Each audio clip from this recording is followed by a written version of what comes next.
रस में भीगने वाली विशुद्ध आत्माओं का महामिलन ही महाराज। जब अधिक प्रेम हो, जब प्रेम व्हाट इज ट्रू लव, सच्चा प्रेम क्या होता है, सच्चा प्रेम क्या है, तो उस शास्त्रों में, सत्संग में, ऋषि मुनि संतों के मुख से तो प्रेम प्रेम प्रेम सभी सुनते आए हैं। लेकिन जब वो प्रेम प्रैक्टिकल में घटित हो जाए तो कैसा होता होगा प्रेम,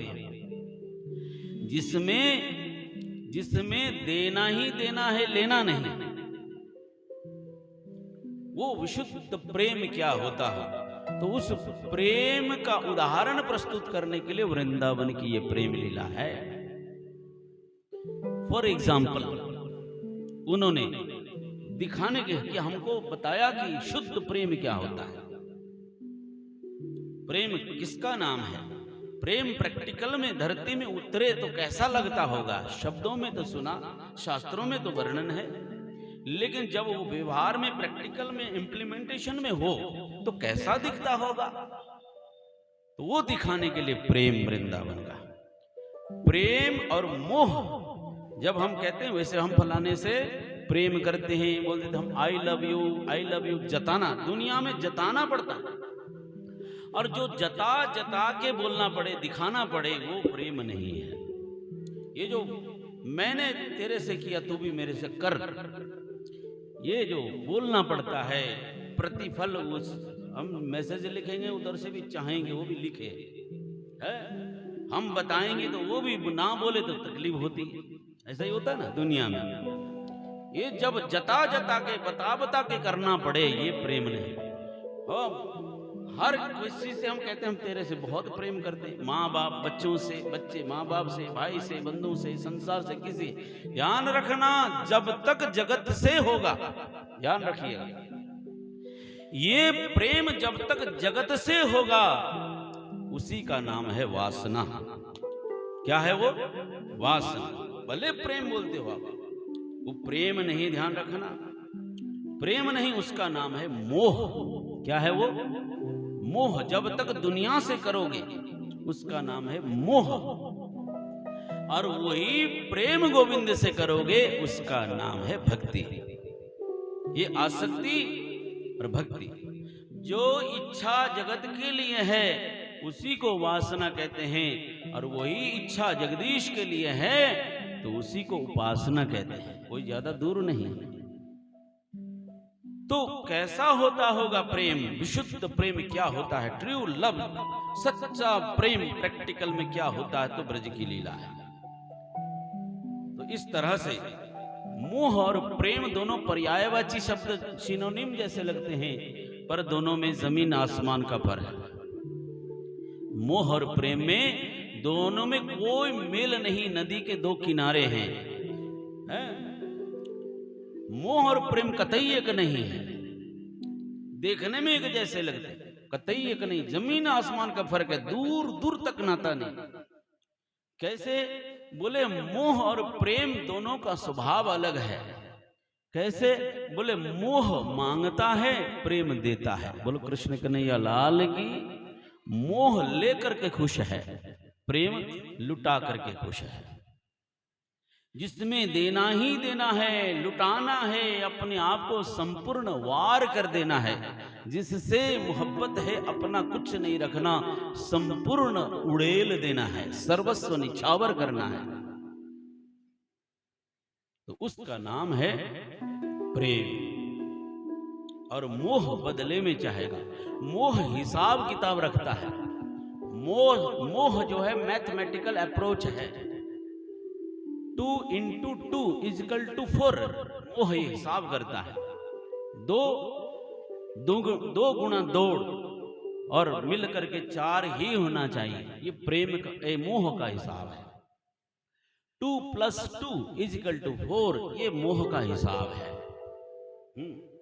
जितना टिट फॉर टैट, ये मोह का हिसाब है। और प्रेम में 2 × 2 = 3 भी हो सकता है, 5 भी हो सकता है। बोलो कृष्ण कन्हैया लाल की।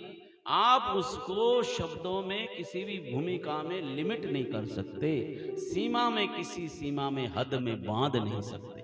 बाउंड्री से बाहर की, सीधे बाउंड्री बाहर, चक्का सीधे बाउंड्री बाहर की, उसको किसी बंधन में नहीं बांध सकते। प्रेम और मोह दोनों बिल्कुल विपरीत ध्रुव में हैं। तो वो प्रेम जिसमें देना ही देना है, लुटा करके जो खुश है, मिटा दे अपनी हस्ती को गर मर्तबा चाहता है, खाक में मिलकर दाना गुले गुलजार होता है। जो मिटने को तैयार है, अपने आप को वारने को तैयार है, अगर बीज ये सोचे कि मैं मिट जाऊंगा, मेरा अस्तित्व, मेरा एग्जिस्टेंस खो जाएगा, तो कभी वो वृक्ष नहीं बन सकता, वो दाना नहीं बन सकता।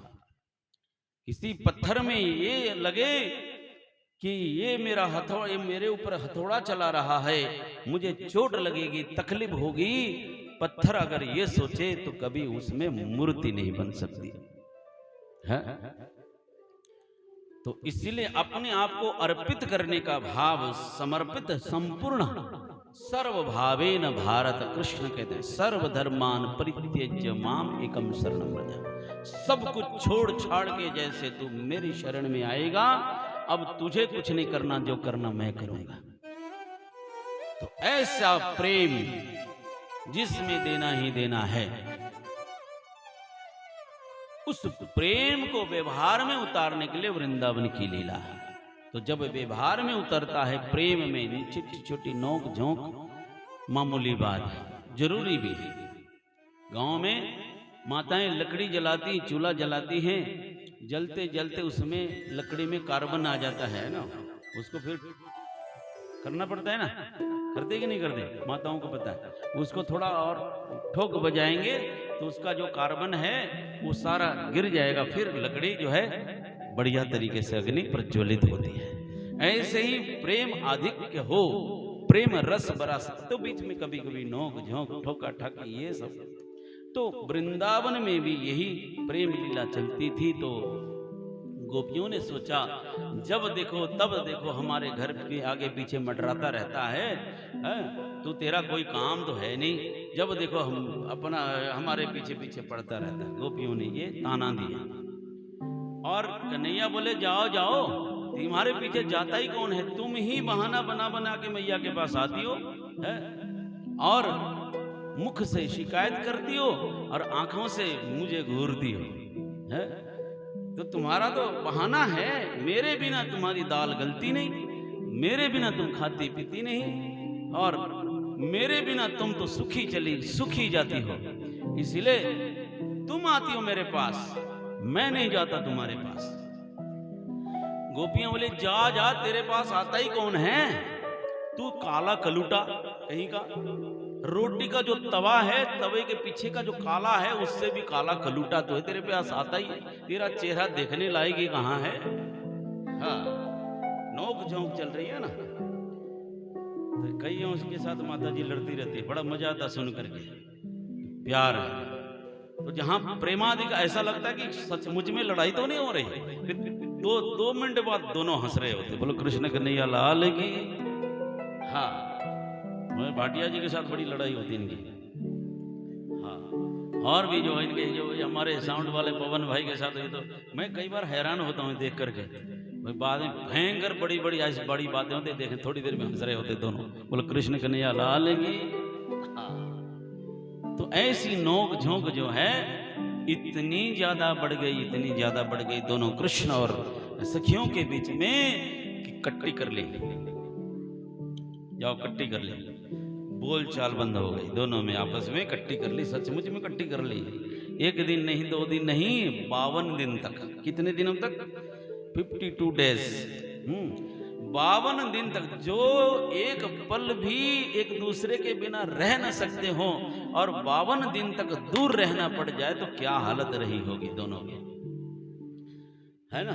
ये जो इतने नजदीक थे और जो 52 दिन तक एक दूसरे में सोचते, पहले वो बुलाए तो बोलो, वो सोचते पहले वो बुलाए तो बोलो, ऐसा है ना, जैसे दूरी बढ़ती है तो संकोच भी बढ़ता जाता है। और करते करते 52 दिन हो गए, 52 दिन हो गए। अब छटपटाहट, व्यग्रता बढ़ती जा रही है। भले अभी हमारी बोल चाल नहीं है, लेकिन भगवान ने जो वादा किया है कि शरद पूर्णिमा की रात्रि को महारास का आयोजन होता है। कब हो शरद पूर्णिमा कब होती पता है? कब होती है? कार्तिक पूर्णमासी है ना, दशहरे के बाद।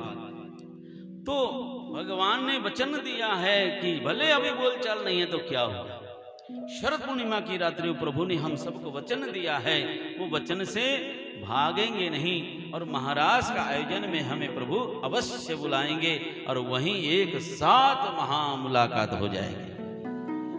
दोनों तरफ से छटपटाहट, वही व्यग्रता बढ़ रही है। कब महाराज। इस तरह से दिन व्यतीत होने लगा। अब जैसे शरद पूर्णिमा की रात्रि आई, कृष्ण मधुबन के कुंज निकुंज में चले गए और बहुत मीठी बांसुरी के माध्यम से और इस तरह से ऐसी धुनी चलाई कि हरेक गोपी ने इस कान में सुना कि सबको लगा कि कृष्ण विशेष रूप से हमसे मोहब्बत करते हैं और मेरा नाम ले लेके बुला। हर सखी को यही भास हुआ, मुझे बुलाया है। सब सखियों को यही भान हुआ। कानों में बंसी की आवाज, तो बंसी की आवाज में ही अपना नाम उन्होंने चिंतन किया और भाग पड़ी। कैसे भागी? हमारे सदगुरु कहते हैं कि कोई सखी हाथ थाल प्रिसे छे धान। ध्यान रखना, जब व्यग्रता बढ़े, छटपटाहट बढ़े तो हड़बड़ में सारा काम गड़बड़ हो जाता है ना। कभी कभी आप लेट उठे बिस्तर से और आपको जाना था दफ्तर या कहीं काम में जाना था, तो लेट उठे तो सब काम हड़बड़ में जल्दी ना स्नान करने लगो तो साबुन भी सारा छूट जाता है ना। सारा कपड़े डालने लगो तो ऊपर का बटन नीचे का बटन ऊपर, सब है। कभी नीचे का वस्त्र ऊपर का नीचे, सब उल्टा पुल्टा हो जाता है जल्दबाजी में। ध्यान कहीं मन कहीं, मन तो गोविंद ने छीन लिया है और इधर औपचारिकता भी है। तो हाथ थाली, कोई सखियां अपने पतियों को भोजन करा रही, भोजन प्रसाद बांट रही। कान में बंसी की आवाज पड़ी तो वहीं थाली के ऊपर पैर धरती भागी, कुछ पता ही नहीं। विशेष प्रकार की सखियां, ताम ऐसे वृत्ति वाली सखियां, बस गोविंद ने बुलाया है और कुछ ध्यान नहीं। बस मेरो तो गिरधर गोपाल दूसरो न कोई, छटपटा के भागी है। कोई अपने पतियों को स्नान करा रही लोटे से, तांबे के लोटे से बाल्टी से जल ले करके स्नान करा रही थी और बंसी की आवाज कान में पड़ी। पति के सिर पर, मेरे जैसे गंजे के सिर पर लोटा मारा और भागी। बोल कृष्ण कन्हैया लाल की। और इलाज हो गया उसका। इसका मतलब ये मत सोचना कि मैं पति गड़बड़ मत सोच लेना, ठीक है। तो ऐसे अनेक प्रकार की सखियां जो है हड़बड़ाहट में काम गड़बड़ करती चली। दूसरे प्रकार की रजोगुण प्रधान सखियां थी। रजोगुण प्रधान, उन्होंने सोचा ओहा इतना बड़ा सुंदर महाराज का आयोजन, हम यूं ही छटपटाती चली तो ये ठीक न होगा, थोड़ा बन-ठन के चले, मेकअप करती चले, सुंदर सजावट, ठाकुर जी हमें देखें, देखते रह जाएं। सजने संवरने का मन, और मनवा तो गोविंद छिन के ले गयो है बांसुरी की आवाज के माध्यम से। और सजने संवरने का इस चक्कर में उल्टा पुल्टा श्रृंगार, वस्त्र कहाँ का कहाँ डाल दिया, उठपटांग श्रृंगार हो गया। अब मेकअप करने लगी शीशे में, नजर सामने, मन कहीं और है। और बंसी की आवाज ने मन को छीन लिया है और सजने संवरने लगी तो कान में, आंखों में लगाने वाली होठों में लगा दिया। क्या होता है, इधर की स्टिक उधर पिस्टिक, इधर की पिस्टिक इधर लिपस्टिक है। उटपटांग श्रृंगार किया है, सजने संवरने का उल्टा पुल्टा। और ये सोच भी रही कि हम सज के जा रहे हैं, गोविंद हमको देखें तो देखते ही रह जाएं। और ऐसी बेढंगी बन के चली। सतोगुणी प्रधान मोटी मोटी ठाडी सी है, खाती पीती तगड़ी सी मोटी सी, सतगुणी प्रधान ढंग से चल भी नहीं पाती है, और कुछ मर्यादा का पालन करना चाहती, सतगुणी वाली है ना। और गोविंद बुलाएंगे, बुलाया है, अगर गोविंद ने हमको स्वीकार नहीं किया तो लौट के आना पड़ेगा।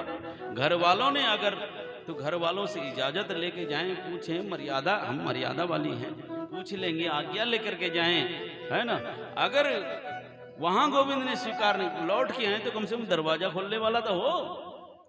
अब वो मोटी ठाडी से उन्होंने घर में जाकर, घर वालों से जाकर के आज्ञा मांगी कि प्रभु ने हमें मध्य रात्रि को बुलाया है वन में, कोई मर्यादा वाले घर वाले कोई अपनी पत्नी को इस तरह से जाने देगा?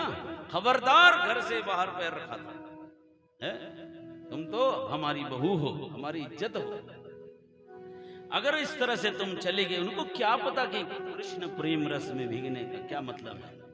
खबरदार, दरवाजा बंद करके, कुंडा उंडा बंद करके बैठ के बाहर डंडा लेकर के, यहां से बाहर निकल गई। कई लोगों को कथा सुनने भी नहीं जाने देते ना कई लोग, खबरदार अगर जाने तो गड़बड़ हो जाएगी।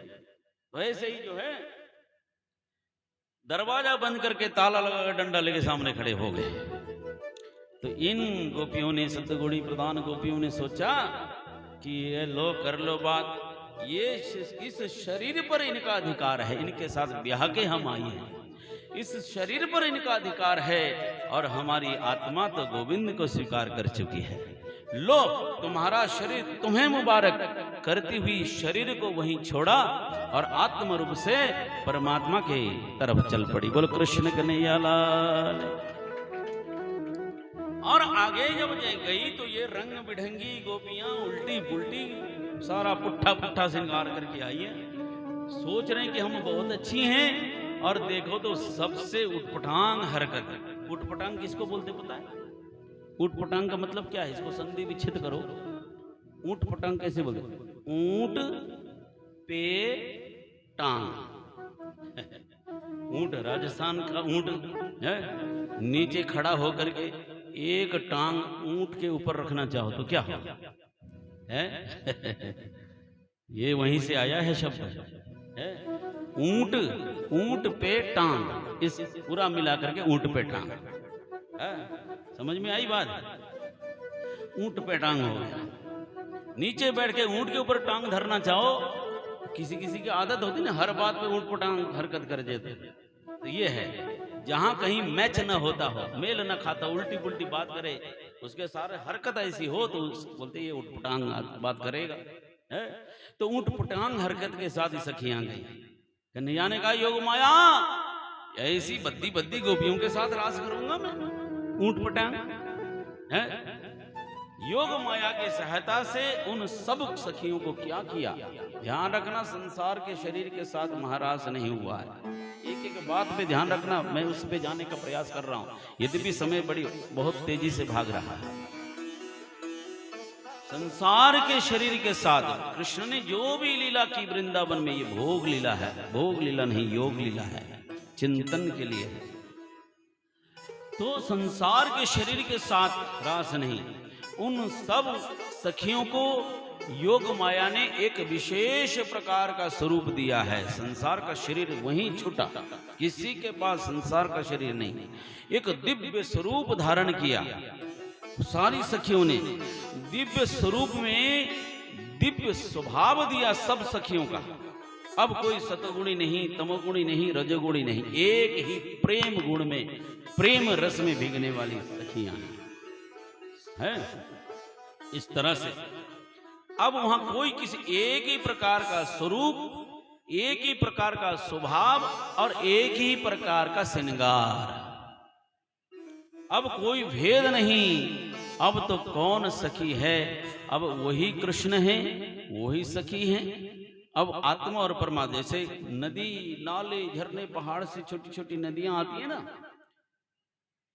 पहले जब पहाड़ से नदी, नाले, छोटी छोटी झरने उतरते हैं तो शोर शराबा करके, बहुत हल्ला गुल्ला मचा करके पहाड़ में जाए ना आप, कैसे झरने वगैरह, फॉल्स वगैरह कितना हल्ला मचाते हैं जहां फॉल्स होता है। अब वही झरने वगैरह धीरे धीरे छोटी नदी में जाते, थोड़ा शांत हो जाती है। फिर और थोड़ा आगे जाकर के नदी में बह जाती तो और शांत होती है। फिर वही नदी गंगा नदी बहते बहते सागर में, गंगा सागर में मिल जाए। फिर आगे जाकर के गंगा सागर में मिलने के बाद फिर कोई बात नहीं, महाराज हनुमान जी आ गए, कथा सुन, ध्यान मेरी तरफ करिए। बोलो कृष्ण कन्हैया लाल की जय। महाराज चले गए रास में, जय हो। ये रास प्रवेश करने हैं। हाँ जी, महाराज बोले शंकर आए क्या? तो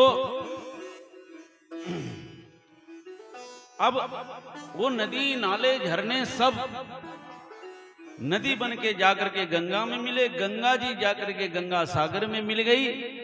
अब जाकर के जब गंगा सागर में मिल गई, जाने के बाद वो सारी नदियां झरने सब वो सब सबका अस्तित्व कहीं नहीं, फिर तो एक ही रूप गंगा सागर। अब कौन गंगा है, कौन झरने हैं, कौन प्रपात है, कौन फाल है, कहीं कुछ नहीं। अब तो एक महासागर में विलुप्त होकर के सबका अस्तित्व कृष्णमय बने। ऐसे ही अनंत आत्माओं के स्वामी श्री कृष्ण उपस्थित हैं और महाराज के आयोजन से संपूर्ण आत्माओं को खुद परमात्मा रूपी महासागर में सबको विलय कर लिया। अब एक ही रूप, कभी कृष्ण स्वयं सारी सखियां बन जाते हैं, स्वयं कृष्ण ही सखी बन जाते हैं। कभी राधा कृष्ण सभी सखियों को राधा कृष्ण बनने का सौभाग्य मिला। और कभी दो गोपी के बीच कृष्ण इस तरह से बड़ा सुंदर वातावरण में महाराज की तैयारी हुई। आइए दो घड़ी हम आप भी यही सोचें कि हमारी भी उन अनंत आत्माओं के बीच में हमारी भी पवित्र आत्मा उस महाराज का आनंद प्राप्त कर रही है। इस भाव के साथ आइए थोड़ी देर एक भक्ति गीत के साथ तो आइए हम आप, अगर आपको भी संकोच न होता हो, सोचे कि हम भी अनंत आत्माओं में से एक हैं, ऐसा भाव आता हो, तो उसका आनंद अपने आप को रोक मत लेना कि कोई देख रहा है तो हम नाच रहे हैं तो पता नहीं क्या कहेगा है। ये बहुत दुनिया में बहुत बड़ी बीमारी है ना। किसी ने कहा सबसे बड़ा रोग क्या है पता है? सबसे बड़ा रोग क्या कहेंगे लोग, ये है रोग दुनिया का। क्या है ये? सबसे बड़ा रोग क्या कहेंगे लोग।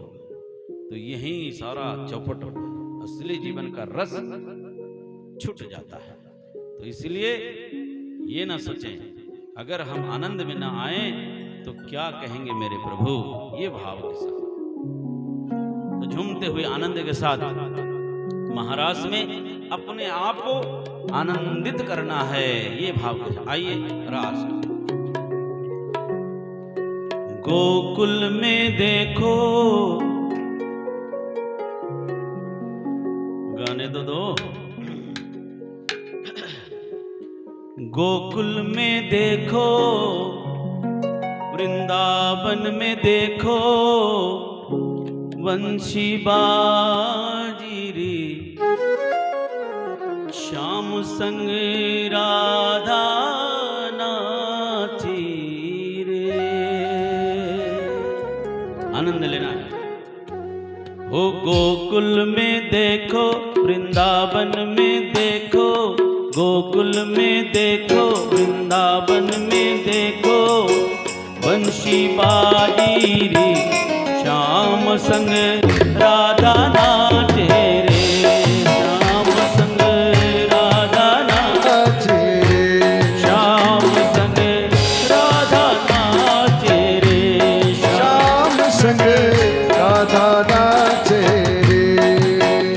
हे गोकुल में देखो, वृंदावन में देखो, गोकुल में देखो, वृंदावन में देखो रे, गोकुल में देखो, वृंदावन में देखो, गोकुल में देखो, वृंदावन में देखो रे, बंशी बाजे रे, श्याम संग राधा नाची रे, श्याम संग राधा नाची रे, श्याम संग राधा नाची रे, ओ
डाले रे मधुरी पुरवैया रे राजे रे श्याम संग राधा नाचे रे, श्याम संग राधा नाचे रे श्याम संग राधा नाचे रे, श्याम संग।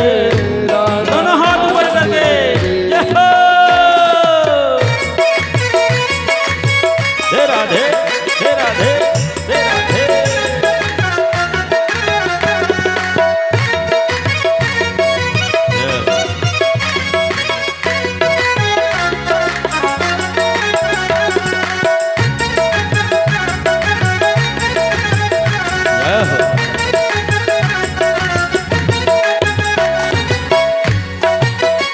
ओ चंद्र किरण सा श्याम सलोना हुई आंखें कजरारी हो।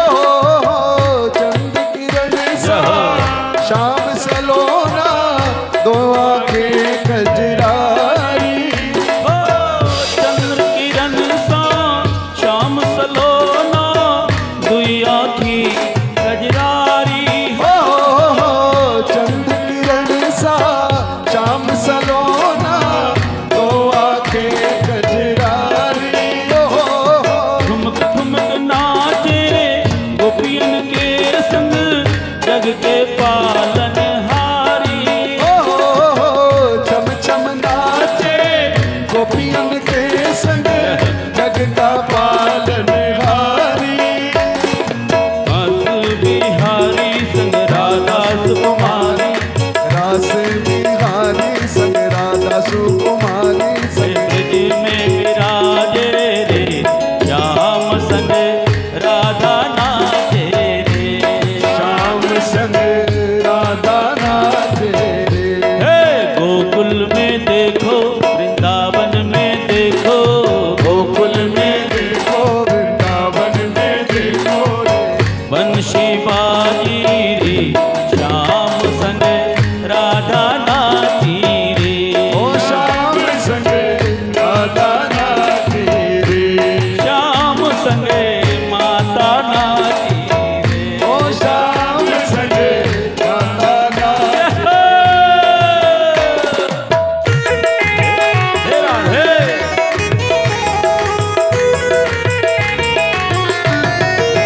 श्री राधे।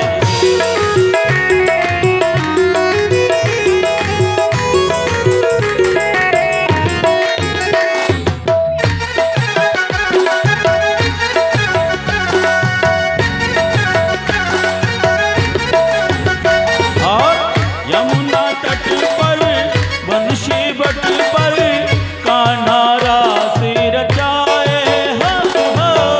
यमुना तट पर बंसी वट पर कान्हा रास रचाए हो यमुना तट पर बंशी बट पर कान्हा रास रचाए हो।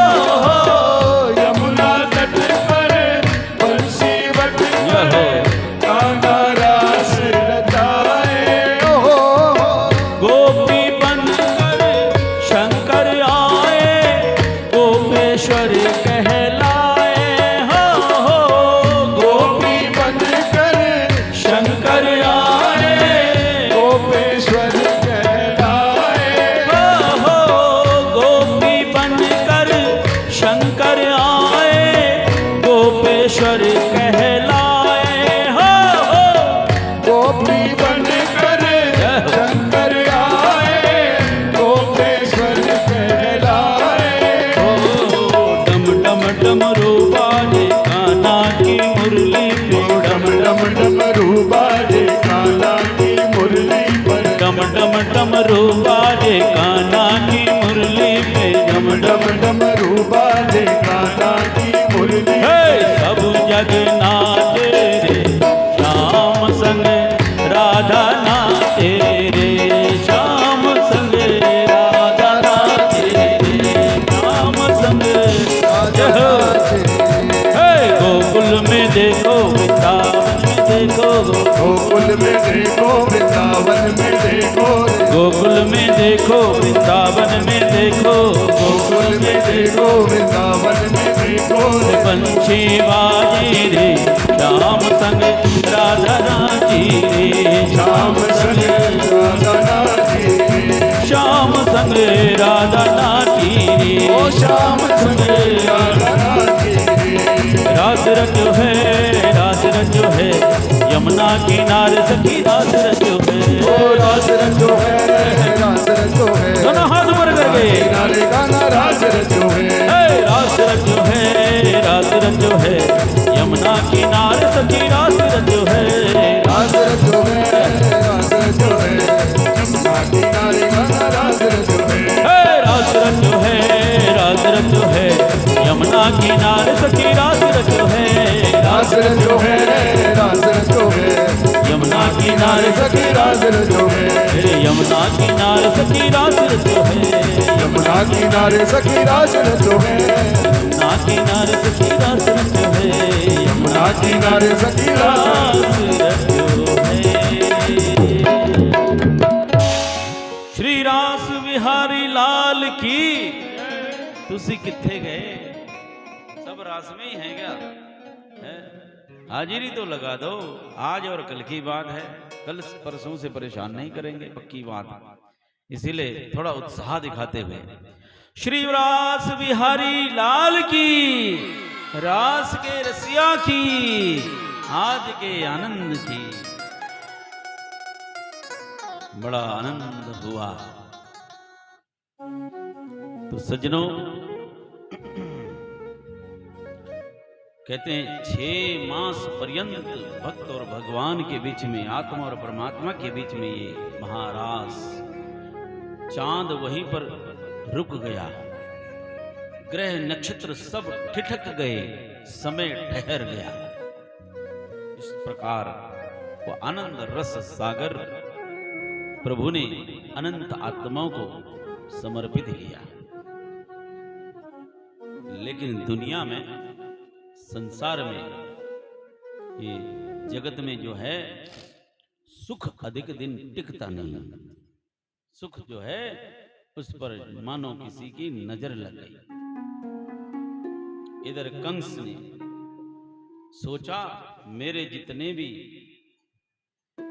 मैंने जितने भी दूतों को भेजा कृष्ण को मारने के लिए कोई लौट करके नहीं आता और मैं जिसको मारना चाहता था वो सुरक्षित वहीं है तो जब तक अपना काल है तब तक ये भय बना रहेगा क्यों न मैं ऐसा कुछ करूं जिससे मेरा काल समाप्त हो जाए ब्राह्मणों ने सलाह दी कि भगवान ब्राह्मणों ने कंस को सलाह दी उनके जो सलाहकार थे सुरक्षा सलाहकार होते हैं कि महाराज ऐसा है हम एक उपाय बताते हैं आप धनुष यज्ञ का आयोजन करो अगर निर्विघ्न संपन्न हो जाए तो आपके जितने शत्रु हैं वो अपने आप समाप्त हो जाएंगे बात जच गई धनुष यज्ञ का आयोजन किया सोचा कि क्यों न इसी बहाने से कृष्ण बलराम को धनुष यज्ञ में निमंत्रण दे और रास्ते में ही उनका काम तमाम कर दे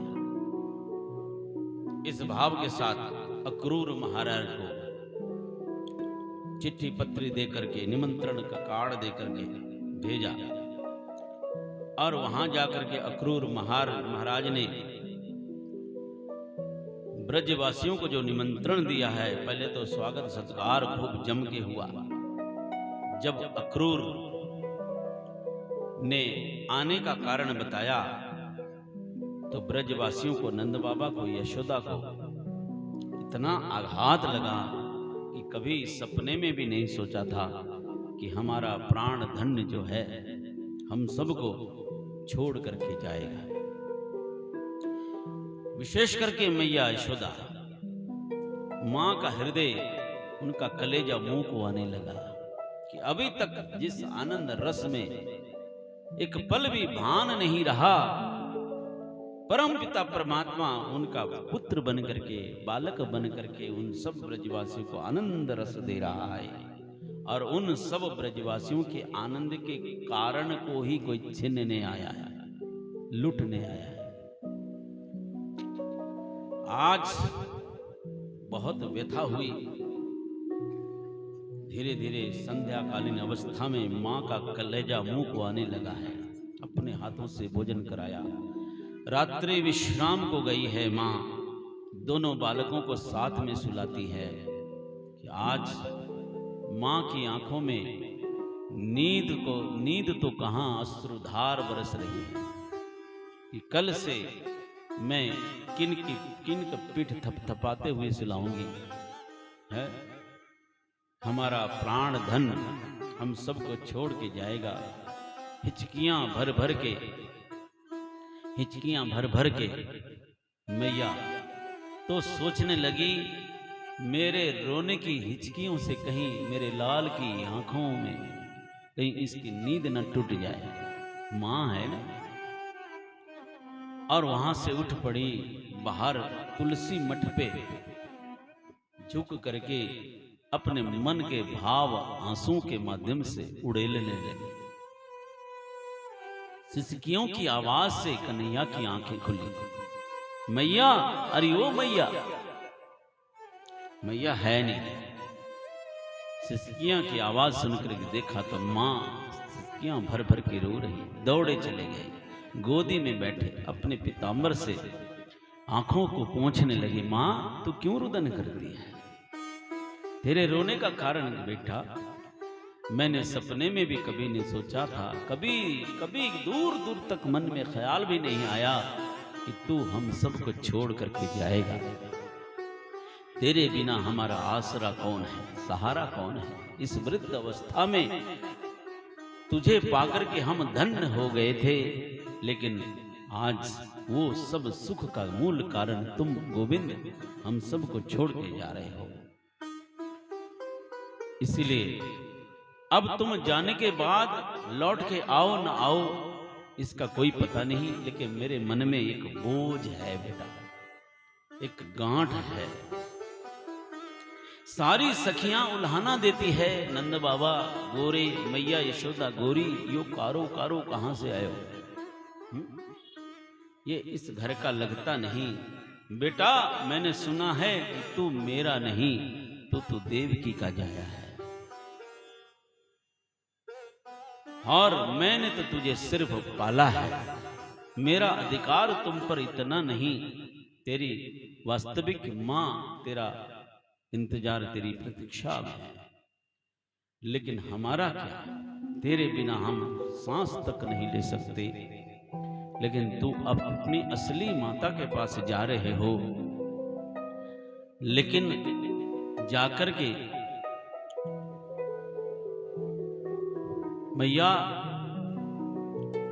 मैया बोली, देखो मेरे मन में एक गांठ है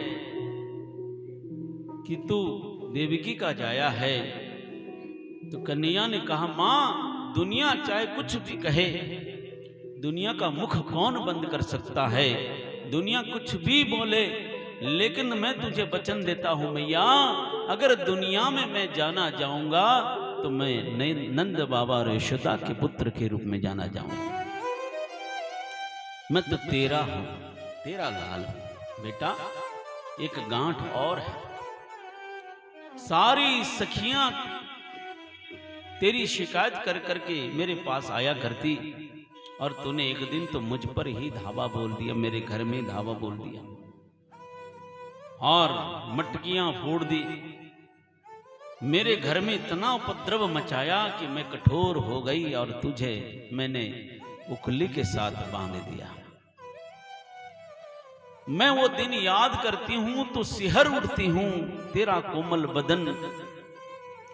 और सारी सखियां कहती रही, बोलती रही कि मां हमारे घर में इतना तोड़ा फोड़ी करता है और हम कभी इसको सजा देने लायक बने नहीं, हिम्मत नहीं हुई। इसलिए मैया तू छोड़ दे, इसको कुछ मत कर। लेकिन माँ आज अधिक कठोर हो गई और मैया कहती है कि मैंने तुझे उखली के साथ बांधा, कितनी तकलीफ हुई होगी, कितना तुझे बदन में दर्द हुआ, तेरे कोमल बदन को कितना दर्द हुआ होगा। बाकी सारी बात को याद करो न करो बेटा, तुझे मैंने जो बांध दिया है इस बात को मन में मत रखना, इसको भूल जाना, इसको भूल जाना।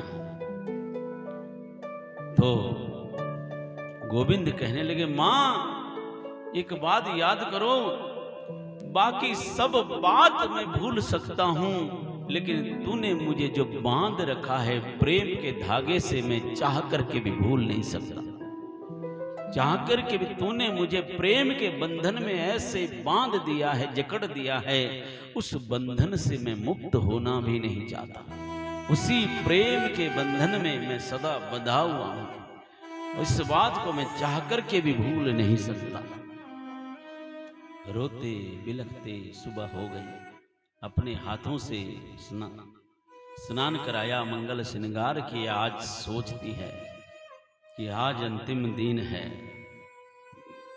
सब ब्रजवासियों को, गोप ग्वाल गोपियों को, सबको पता लगा।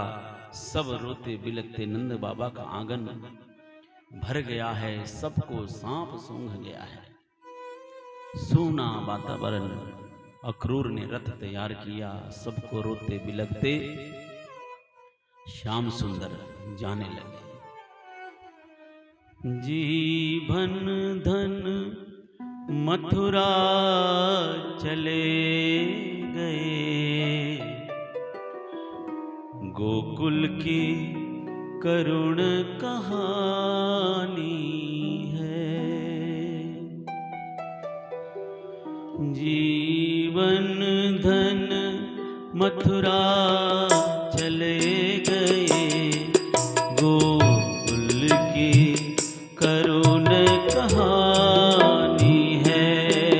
जीवन धन मथुरा चले गए, गोकुल की करुण कहानी है।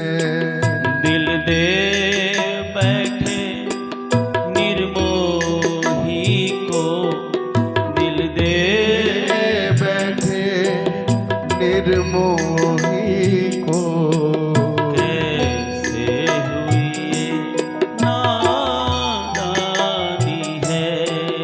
जीवन धन मथुरा चले गए, गोकुल की करुण कहानी है। करके बहारे रोती है, वालों की पुकारे रोती है। करके बहारे रोती है, गोकुल की दीवारें रोती है। गैया बछड़ों की कौन कहे, गोकुल की दीवारें रोती है। गैया बछड़ों की कौन कहे, गोकुल की दीवारें रोती हैं। धन लूटा ब्रिज के ग्वालों का, धन लूटा ब्रिज के ग्वालों का, आहों की यही निशानी है। जीवन जीवन धन मथुरा चले गए, गोकुल की करुण कहानी है। बाबा का सहारा छूट गया, मैया का दुलारा छूट गया। बाबा का सहारा छूट गया,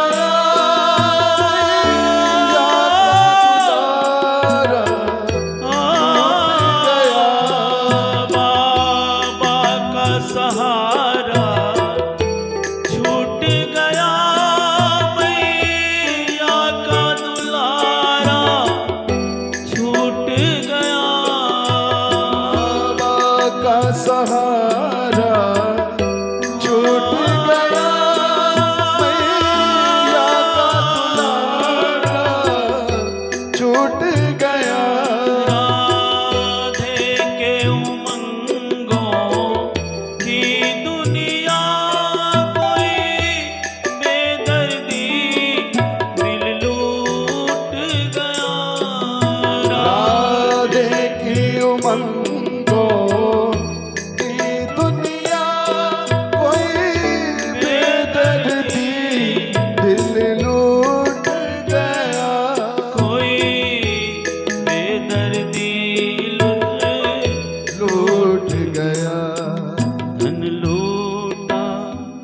ब्रिज के ग्वालों का धन लूटा ब्रिज के ग्वालों का, आहों की यही निशानी है। जीवन धन मथुरा चले गए, गोकुल की करुण कहानी है गोकुल की करुण कहानी है। गोकुल की करुण कहानी है। सबको रोते बिलखते छोड़ करके श्याम सुंदर, बलराम जी, नंद बाबा जी, ग्वाल बाल सहित सब मथुरा में बहुत बड़े कंस के बगीचे में डेरा लाया है। कंस ने बहुत बड़ी चालाकी से वहां व्यवस्था की है रास्ते में ही काम तमाम करने के लिए। इधर कृष्ण ग्वाल बालों ने कहा, लाला हम शहर में पहुंचे हैं, तन मथुरा शहर तो दिखाओ, हम तो गांव के भोले भाले ग्वाले हैं, आज शहर देखने आए हैं, हमें शहर तो घुमाओ। चलो ठीक है, पर बाबा से इजाजत ले, आज्ञा ले। बाबा को कहा कि हमें आज्ञा दें, शहर घुमा दो मथुरा। बाबा नंद बाबा कहने लगे, देखो ब्रज में तुम सब तोड़ा फोड़ी करते हो, शरारत करते हो, ब्रज के प्यारे तुम सबको प्यार करते हैं, तुम्हारी शरारत पर सभी भक्त रीझते हैं, आनंदित होते हैं, पर मथुरा के शहरी लोग हैं, होशियार हैं, और यहाँ ठीक न होगा, शरारत मत करना, जाओ घूम के आओ। मन ही मन गोविंद बोले, बिल्कुल शरारत नहीं करेंगे, बिल्कुल सिद्ध हो जाएंगे। कन्हैया सीधा रह सकता? बिल्कुल बाबा, बिल्कुल शांत सिद्ध होके जाएंगे, लेकिन कोई पंगा लेगा तो छोड़ेंगे भी नहीं। रास्ते में निकले और जैसे नगर प्रवेश किया तो ग्वाल बाल आदत से मजबूर ऊंची आवाज में हाजिरी लगा दी, बोल कृष्ण कन्हैया लाल की जय, श्याम सुंदर भगवान की जय। ग्वाल बालों ने आवाज लगाई तो लोगों ने देखा कौन सी शोभा यात्रा चल रही है, देखें तो सही, और जो देखता है देखता ही रह जाता है। त्रिभुवन सुंदर प्रभु नगर में आगे आगे ग्वाल बाल सब, बहुत बड़ी शोभा यात्रा, सब साथ बोली है। आगे जाकर के धोबी ने उल्हाना दिया है, वो धोबी ने उल्हाना दिया कि कंस का जो है धोबी था, कपड़े धो के ला रहा था, अरे गांव के ग्वाले गंवार बच्चे, है ना, शहर की भाषा में बैड मैनर्स, इनको सभ्यता का, सिविलाइजेशन का पता नहीं, ये बैड मैनर्स बच्चे ये शरारत करके कैसे झल्ला गुल्ला करते थे, कहां से कैसे चलना चाहिए, सड़कों में चलने का ढंग नहीं जिसको, और उल्टा सीधा कहा। तो बलराम ने कहा, देखो हमने तो पका नहीं लिया। श्याम बोले, कर दे काम, ये नेक काम में देरी क्या। तो भगवान ने हाथ उठाया, उठा करके ऐसी चपत लगाई कि धोबी का सिर उड़ता चला, जा करके धोबी का उद्धार हो गया। गठरियों से खोल खोल करके सारे वस्त्र जो उठा करके धारण करने लगे, ग्वाल बाल कन्हैया को सुंदर वस्त्र धारण कराया, चलने लगे तो झाड़ू पोछा होने लगा। इतने बड़े बड़े कहाँ, इतना बड़ा कंस का वस्त्र जो है, और बच्चे धारण करें तो सब, तो आगे के दर्जी ने उन वस्त्रों को ठीक किया, बहुत सुंदर सज धज के जाने लगे। तो आगे एक कंस की सेवा करने वाली कुब्जा, त्रिभंगी है, 3 जगह से टेढ़ी, कुबड़ी, आज की भाषा में कुबड़ी, कुबड़ जो है काली है, कलौटी है, बदसूरत है, कुबड़ी है, कोई उसको देखना तो क्या, उससे बात करना भी पसंद नहीं करता। चंदन कटोरी लेकर के कंस तिलक लगाती है रोज, और इस तरह से जा रही थी। कन्हैया ने पीछे से मीठी बांसुरी जैसी आवाज लगा करके कह दिया, अरे सुंदरी। जिसको बात करना नहीं कोई पसंद करता, उसको मीठी ध्वनि सुनाई दी, बंसी से भी मधुर। लौट करके देखा तो त्रिभुवन सुंदर श्याम सुंदर मुस्कुरा रहे हैं। बोलो कृष्ण कन्हैया लाल की। कुब्ज कंस को भूल गई, उस मति में श्याम समाये। लौट के आई और चंदन से मेरे प्रभु का श्रृंगार करने लगे। उस चंदन से काम छोड़ करके श्याम का श्रृंगार करने लगे। और सांवरे सलोने सज धज के तैयार हुए। गोविंद किसी का ऋण उधार में रखते नहीं, इसने मुझे सजाया।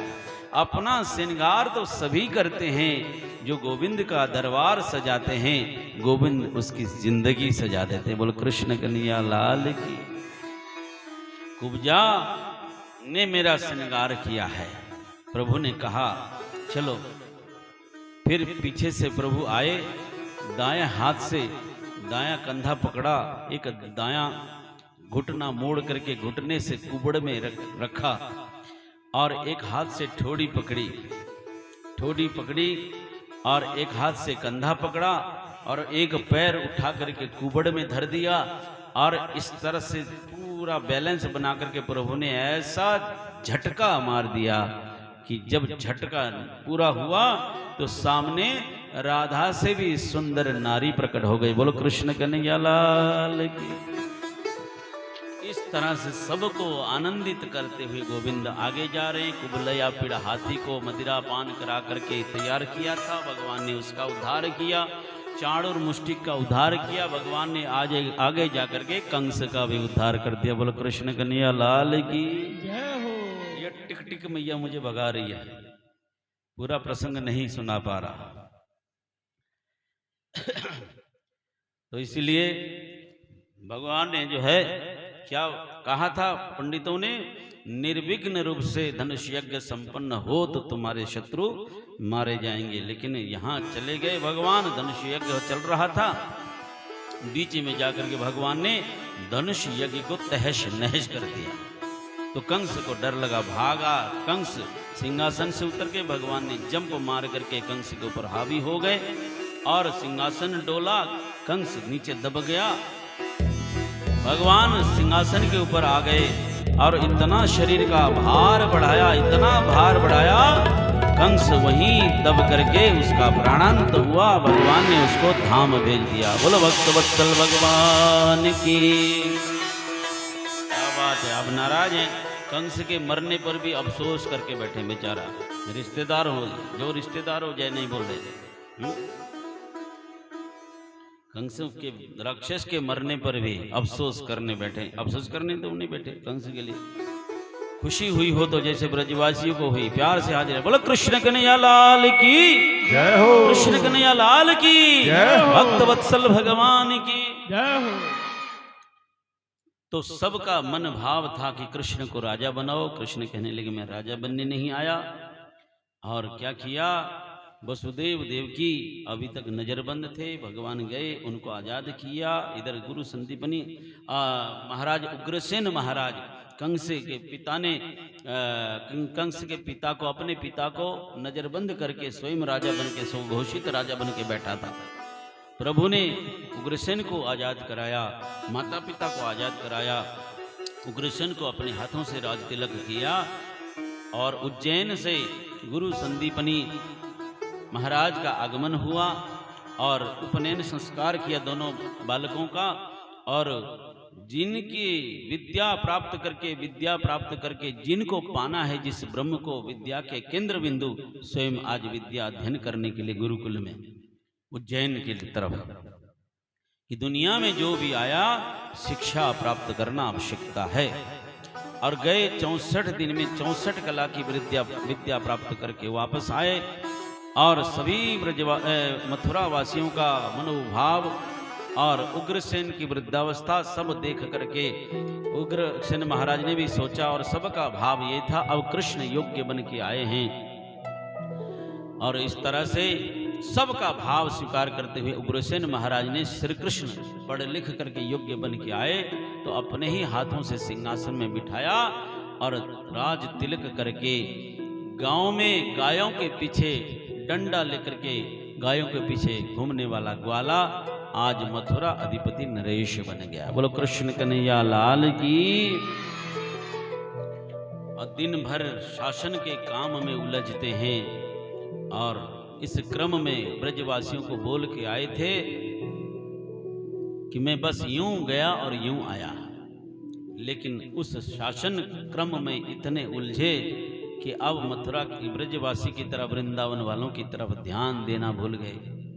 और रात्रिकालीन अवस्था में जब एकांत अवस्था है, नितांत अकेले होते हैं, तब गोविंद को ब्रज की याद आती है। अचानक जब शयन कक्ष में हैं, मध्य रात्रि को अचानक राधा राधा करते हैं, अचानक गोविंद को ब्रज की याद आकर के रोने लगे। ये यथा मम प्रपद्यन्ते ताम तथैव भजाम्यहम्। गीता में श्री कृष्ण का कहना है, जो भक्त मुझे जिस भक्ति से, जिस भाव से भजता है, मैं भी उस भक्त को भजता हूं। बोलो कृष्ण कन्हैया लाल की। भगवान ने कितना सुंदर भाव, जो मेरे लिए रोता है मैं भी उस भक्त के लिए रोता हूं, जो मुझे याद करता है मैं भी उसको याद करता हूं। ये यथा माम प्रपद्यन्ते ताम तथैव भजाम्यहम्। जो मुझको जिस भाव से चाहता है मैं भी उसका भजन करता हूं, स्मरण करता हूं। ऐसे ही गोविंद अचानक रुदन करते तो कृष्ण के बाल सखा है, अंतरंग सखा है उद्धव। उद्धव ने, अरे तुम तो चक्रवर्ती सम्राट हो, इतने बड़े राजा हो करके रोने लगो तो शोभा नहीं देती। इतने बड़े आदमी आंखों से आंसू गिराए, ये अच्छी बात न होगी। रोने का कारण क्या है? रोने का क्या है? क्या कारण? क्यों रोते हो? क्या बात है? बहुत बाध्य किया, मजबूर किया तो भगवान बोले, उद्धव मोहे ब्रज विसरत नाहि। उद्धव मैं ब्रज को भूल नहीं पाता हूं और रोना तुम्हें ठीक नहीं लगता, क्यों रोते हो? तो उद्धव अगर तुम ब्रज में जाओ, उनको समझाओ, अगर वो ब्रजवासी मुझे याद करके रोना बंद करें तो मैं भी उनको याद करके रोना बंद करता हूं। उनको जाके कोई समझाए, ये बात है, ये तो चुटकी में मैं जाऊं, गुरु बृहस्पति का शिष्य हूं, ज्ञानी हूं, सारे शास्त्र मैंने चाट लिए हैं। और पोथी पढ़ पढ़ जगमुआ पंडित भयानको, भाई आखर प्रेम का पढ़े सो पंडित। सारे शास्त्र पढ़ लिए लेकिन प्रेम रस से वंचित है। और ये मेरा अंतरंग सखा है, मेरा यार है, अंग संग रहता है, लेकिन कृष्ण तत्व क्या है ये इस तत्व से दूर है। और प्रेम ही इसके जीवन में नहीं तो थोथा ज्ञान, शुष्क ज्ञान अभिमान को ही लाता है। और मेरा मित्र होकर के अभिमान की वृक्ष में बैठा हो तो ये ठीक न होगा, इसको भी प्रेम की शिक्षा देनी है। और प्रेम की शिक्षा तो मैं नहीं दे सकता, जो प्रेम में भीगा हुआ है, भीगे हुई आत्माएं हैं, वही इसको प्रेम की, जो उसमें डूबा है, ब्रजवासी इसको प्रेम की शिक्षा दे। तो उद्धव को समझा करके ब्रज में भेजा है और वहां उद्धव गए हैं, बहुत सारी बातें हुई, उसमें जाने का समय नहीं। और उद्धव ने जाकर के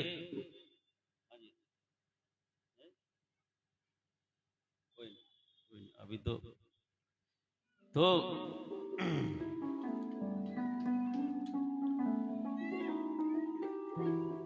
वहां ब्रज में जाकर के ब्रजवासियों को उद्धव ने समझाने का प्रयास किया। ब्रह्म की साधना करो, योग करो, प्राणायाम करो, ये करो, शास्त्र सुनो, सत्संग सुनो, मन को भगवान की उसमें लगाओ, सेवा करो, आदि आदि जो भी सत्संग करने वाले पंडित जी उपदेश देते हैं, पंडित जी ने उद्धव ने उपदेश करना सिखाया। योग करो, प्राणायाम करो, ऐसी साधना करो, वैसी साधना करो। दो गोपियों ने उद्धव को डांट लगाई, कहने लगे उद्धव मन न भये 10-20, उद्धव मन न भये 10-20। तुमने जितने रास्ते बताए उन सबको करने के लिए तो अलग अलग मन चाहिए।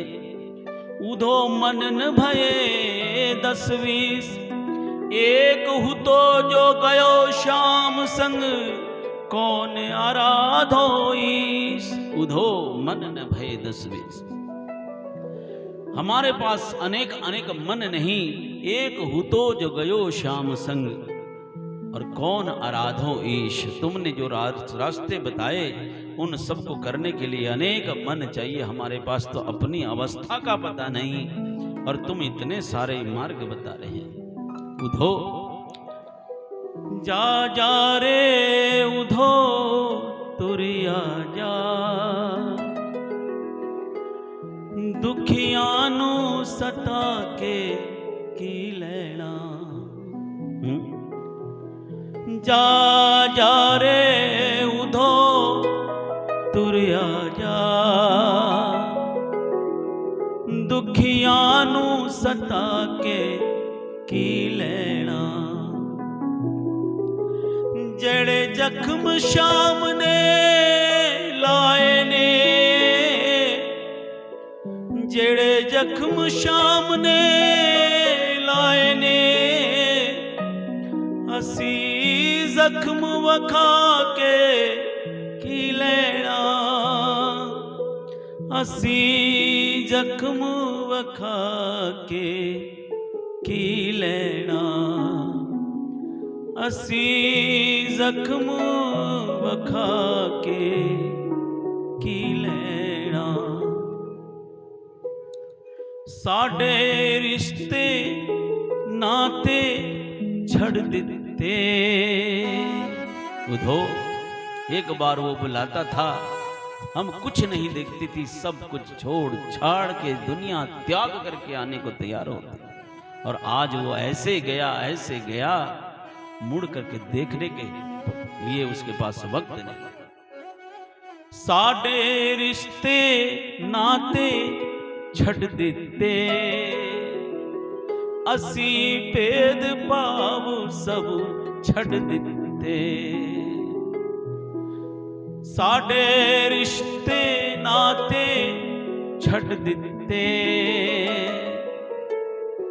असी भेद भाव सब छड़ दिते। हुण प्रेम दा वामण मची आवे, हुण प्रेम दा वामण मची आवे। ओए तू पानी पाके की लेना, तू पानी पाके की लेना। तू पानी पाके की लेना। तुमको क्या पता, अगर तुमको पता होता कि कृष्ण क्या है, तुम एक पल भी उसको छोड़ के यहां ना आ सकते। हमें पता है। उधो साडे ते सिरदा ताज है वो, महाराज है वो, ब्रजराज है वो। साडे दे सिरदा ताज है वो, ब्रजराज है वो, महाराज है वो। साडा जीवन प्राण आधार है हो।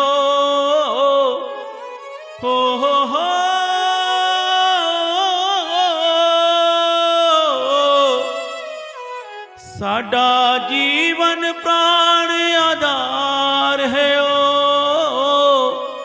असी होर किसे कोलों की लेना, असी होर किसे कोलों की लेना, असी होर किसे कोलों की लेना। हम प्रेम दीवानी हैं, वो प्रेम दीवाना समझोगे वो समझेगा जो प्रेम में भीगा है। तुम क्या समझो हमारी गति को।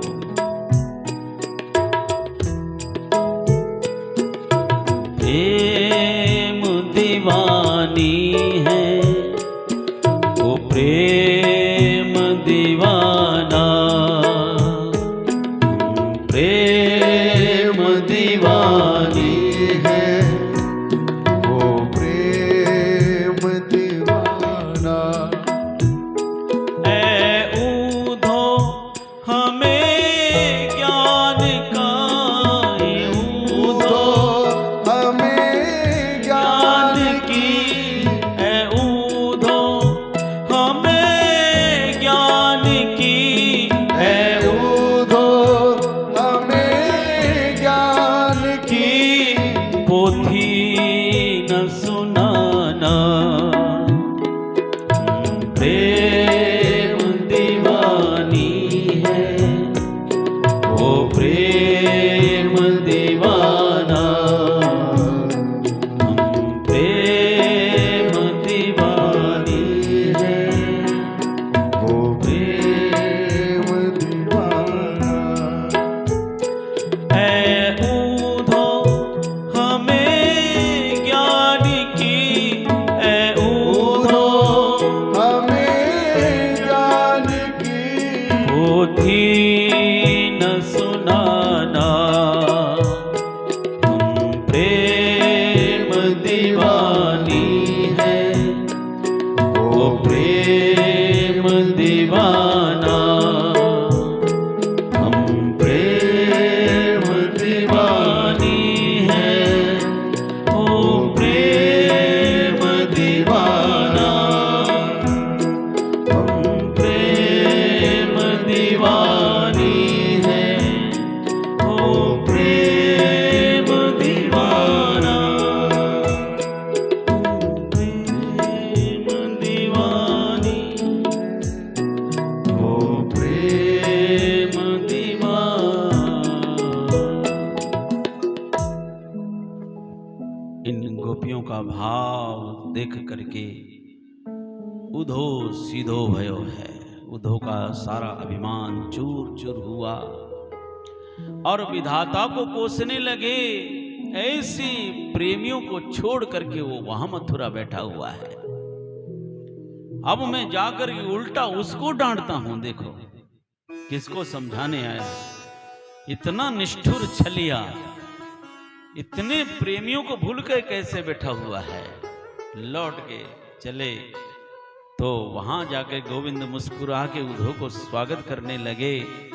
और जैसे ही भगवान ने अपना वरद हस्त रखा उधो के ऊपर, उधो को कृष्ण प्रेम लीला की सारी झलकियां, सब ब्रज की सारी लीला दिखाई दी। और उधो ने देखा तो न कृष्ण गोपियों से अलग हैं, न सखियां कृष्ण से अलग हैं। ये तो जल तरंगवत, जल और तरंग के बीच में भेद है। इसी तरह आत्मा और परमात्मा